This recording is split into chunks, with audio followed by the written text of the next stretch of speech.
ভাৰত জোড়ো যাত্ৰাই দেশৰ ৰাজনীতি আৰু মোক সলনি কৰি দিলে। মোৰ কামৰ চিন্তাধাৰা সলনি কৰি দিলে। ভাৰতীয় ৰাজনীতিত প্ৰেমক অন্তৰ্ভুক্ত কৰিলে। ভাৰত জোড়ো যাত্ৰাৰ ধাৰণাটোৱে কিমান ভালদৰে কাম কৰিলে তাক লৈ মই আচৰিত হৈছোঁ। কংগ্ৰেছ নেতা ৰাহুল গান্ধীয়ে লোকসভাত বিৰোধী দলৰ নেতা হোৱাৰ পিছত প্ৰথমবাৰৰ বাবে আমেৰিকা ভ্ৰমণ কৰি এইদৰে কয়। আমেৰিকাৰ ডালাছৰ টেক্সাছ বিশ্ববিদ্যালয়ত এক সাক্ষাৎকাৰৰ সময়ত ৰাহুল গান্ধীয়ে ভাৰত জোড়ো যাত্ৰাৰ বিষয়ে এইদৰে কয়। যাত্ৰা সন্দৰ্ভত ৰাহুল গান্ধীয়ে কয়, ভাৰত জোড়ো যাত্ৰাই মোক আৰু দেশৰ ৰাজনীতিক সলনি কৰি দিলে। 8 ছেপ্টেম্বৰত ৰাহুল গান্ধীয়ে আমেৰিকাত উপস্থিত হয় আৰু 10 ছেপ্টেম্বৰলৈকে আমেৰিকা ভ্ৰমণ কৰিব। এই সময়ছোৱাত কংগ্ৰেছ নেতাগৰাকীয়ে ছাত্ৰ ছাত্ৰী, সাংবাদিক, উদ্যোগপতিকে ধৰি বহু লোকৰ সৈতে কথা পাতিব। ৰাহুল গান্ধীক সাক্ষাতৰ সময়ত ভাৰত জোড়ো যাত্ৰা সন্দৰ্ভত এটা প্ৰশ্ন কৰা হৈছিল, আপুনি 4000 কিলোমিটাৰ কেনেকৈ যাত্ৰা কৰিলে? ইয়াৰ উত্তৰত তেওঁ কয়, প্ৰথমে জনাটো গুৰুত্বপূৰ্ণ যে মই কিয় এই যাত্ৰা আৰম্ভ কৰিলোঁ। মই ভাৰত জোড়ো যাত্ৰা আৰম্ভ কৰাৰ কাৰণ হ'ল যোগাযোগৰ প্ৰতিটো সংবাদ মাধ্যম বন্ধ কৰি দিয়া হৈছিল।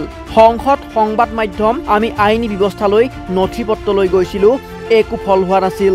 ৰাহুল গান্ধীয়ে কয়, আমি বহুদিন ধৰি কেনেকৈ কথা পাতিম বুজিবই পৰা নাছিলোঁ। তেতিয়া আমি ভাবিলোঁ যে সংবাদ মাধ্যমে আপোনাক ৰাইজৰ ওচৰলৈ লৈ যোৱা নাই। যদি প্ৰতিষ্ঠানিক ব্যৱস্থাই আপোনাক ৰাজ্যৰ মাজলৈ লৈ যোৱা নাই, তেতিয়া আমি বিকল্পৰ কথা ভাবিলোঁ। সেয়ে আমি প্ৰত্যক্ষভাৱে যোৱাৰ সিদ্ধান্ত ল'লোঁ। ভাৰতৰ বিৰোধী নেতা ৰাহুল গান্ধীয়ে কয়, ভাৰত জোড়ো যাত্ৰাই মোৰ কামৰ চিন্তাধাৰা সলনি কৰি দিলে। তেওঁ লগতে কয় যে এই যাত্ৰাই ৰাজনীতিৰ প্ৰতি মোৰ দৃষ্টিভংগী সলনি কৰি দিছে। ই মোৰ দেশবাসীক চোৱাৰ ধৰণ সলনি কৰিছে। তেওঁলোকৰ লগত মোক যোগাযোগৰ ধৰণ সলনি কৰিছে। ৰাহুল গান্ধীৰ মতে এই সকলোবোৰ পৰিৱৰ্তন কেৱল মোৰ মাজতেই নহয়, যাত্ৰাত অংশগ্ৰহণ কৰা সকলো লোকৰ মাজতো আহিছে। ৰাহুল গান্ধীয়ে তেওঁৰ ভ্ৰমণৰ সময়তে মহব্বতী দোকানৰ কথা উল্লেখ কৰিছিল। সেই দিশলৈ আঙুলিয়াই দি তেওঁ কয় যে এটা কথা যিটো আমি পৰিকল্পনা কৰা নাছিলোঁ, এই ভ্ৰমণৰ আটাইতকৈ শক্তিশালী কথাটো আছিল ৰাজনীতিত প্ৰেম। তেওঁ কয়, কেৱল ভাৰততেই নহয়, আনকি বিদেশতো প্ৰেম শব্দটো আজিলৈকে ৰাজনীতিত কেতিয়াও ব্যৱহাৰ হোৱা নাছিল। কেৱল ঘৃণা, খং, অন্যায়, দুৰ্নীতি আদি শব্দহে পোৱা গৈছিল, কিন্তু প্ৰেম শব্দটো খুব কমেইহে ব্যৱহাৰ কৰা হৈছিল।